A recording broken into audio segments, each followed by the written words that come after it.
ये हमारा class 9 maths का क्वेश्चन फाइनेंशियल प्लानिंग का क्वेश्चन है। तो क्वेश्चन देखो क्या दिया है। Mister Syed kept ₹40,000 in a bank at 8% compound interest for 2 year. मतलब मिस्टर सैयद है जिन्होंने 40,000 रुपीज़ ये आपका प्रिंसिपल हो जाएगा, बैंक में रखा है 2 साल के लिए और कंपाउंड इंटरेस्ट उस पर 8% का है। 2 साल के लिए रखे तो n is equal to 2 year हो जाता है, n इज इक्वल टू 2 हो जाता है। ये जो 8% ये रेट होता है। तो अगर आपको यहाँ पर सबसे पहले निकालना है अमाउंट निकालने का formula A is equal to P into 1+r/100 raise to N.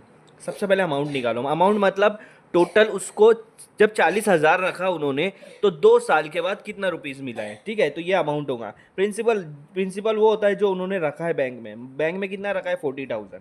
1+r वो होता है जितने रेट से रखा है, तो 8 रेट से रखा है तो 8 आ जाएगा, नीचे 100 हो जाएगा रेज टू एन बोले तो यहाँ पर आपका ईयर होता है, कितना टाइम ईयर 2 ईयर्स, ठीक है।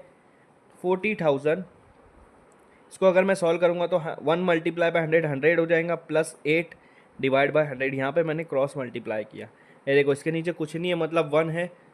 1 × 100 100, 1 × 8 8 और नीचे 1 × 100 ये 40,000 मल्टीप्लाई इन दोनों को अगर मैं प्लस करता हूँ तो 108 हो जाएगा अपॉन 100। स्क्वायर है, स्क्वायर का मतलब है कोई भी चीज़ दो बार होती है, तो यहाँ पर 2 बार लिख देता हूँ, ठीक है। अब देखो ये 2 0 कैंसिल, ये 2 0 कैंसिल, आपके पास बच रहा है 4 × 108 × 108 मतलब 108 का स्क्वायर।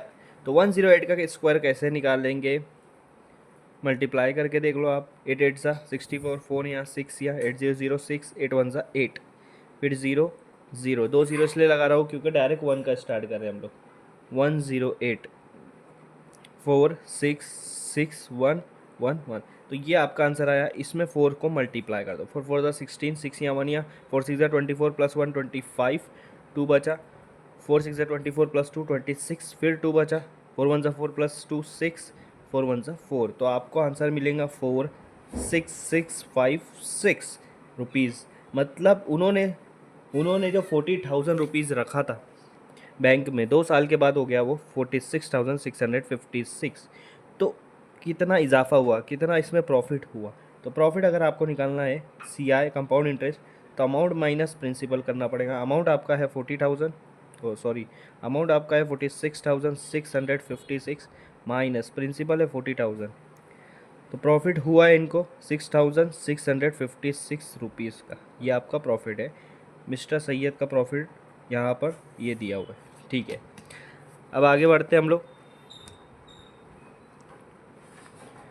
प्रॉफिट परसेंटेज निकालेंगे। प्रॉफिट परसेंटेज, अगर आप प्रॉफिट परसेंटेज निकाल रहे हो तो जो प्रॉफिट हुआ वो ऊपर लिखो 6,656 डिवाइड बाय कितने में से हुआ था, मतलब कितना उन्होंने इन्वेस्ट किया था 40,000, और 100 से मल्टीप्लाई कर दो। 2 0 कैंसिल, 2 0 कैंसिल, आपके पास बच रहा है 6,656 डिवाइड बाय 400, ठीक है। तो यहाँ पर मैं 4 से कट कर देता हूँ, 4 1 ज़ा 4, ये 100 हो गया, 4 1 ज़ा 4, 2 इसको दिया, 4 6 ज़ा 24, 2 इसको दिया, 4 6 ज़ा 24, 1 इसको दिया, 4 4 ज़ा 16, तो आपके पास आ रहा है 1664 अपॉन 100। अब देखो नीचे 2 0 है तो पीछे से 2 नंबर पहले पॉइंट लगा दो, 2 नंबर पहले पॉइंट लगा दो। मतलब इनका प्रॉफिट परसेंटेज कितना हो रहा है मिस्टर सैयद का 16.64%। 2 साल बाद उनको 16% प्रॉफिट मिला है, ठीक है। अब मिस्टर फर्नांडिस की बात कर लेते हैं। तो मिस्टर फर्नांडिस ने क्या किया है, उन्होंने 1,20,000 रुपीज़ 2 साल के लिए म्यूचुअल फंड में रखा है। तो उन्होंने कितना रखा है 1,20,000, 2 साल के बाद उनको कितना मिल रहा है, अमाउंट मिल रहा है 1,92,000। तो उसका प्रॉफिट कितना हुआ है, उन्होंने रखा था 1,20,000 और इतना मिल रहा है 1,92,000। तो 1,92,000 माइनस 1,20,000 करो, आपको मिल जाएगा यहाँ पर 72,000 रुपीज़ का प्रॉफिट हुआ है। लेकिन हमको परसेंटेज निकालना है ताकि हमको समझ में आए किसका परसेंटेज ज़्यादा है। तो ये मिस्टर फर्नांडिस का, यहाँ मैं 1 दे दे रहा हूँ, यहाँ 2 दे दे रहा हूँ। मिस्टर फर्नांडिस का परसेंटेज पहले यहाँ पे ऊपर लिखते हैं प्रॉफिट, नीचे लिखते हैं जितना उन्होंने इन्वेस्ट किए थे, 1,20,000 इन्वेस्ट किए थे, मल्टीप्लाई बाय 100। दोनों ज़ीरो कैंसिल, दोनों ज़ीरो कैंसिल, ये 2 0 कैंसिल, ये 2 0 कैंसिल, तो आपके पास बच रहा है 720 अपॉन 12, 12 1 ज़ा 12 6 ज़ा 72 और आगे 0। तो कितना परसेंट प्रॉफिट हुआ है यहाँ पर 60%, और मिस्टर सैयद को कितना हुआ 60.64%। तो क्वेश्चन में पूछा है कि किसका प्रॉफिट ज़्यादा है, तो मिस्टर फर्नांडिस का प्रॉफिट ज़्यादा है। तो आप आखिरी में लिख सकते हो mister Fernandes more profitable than mister Syed.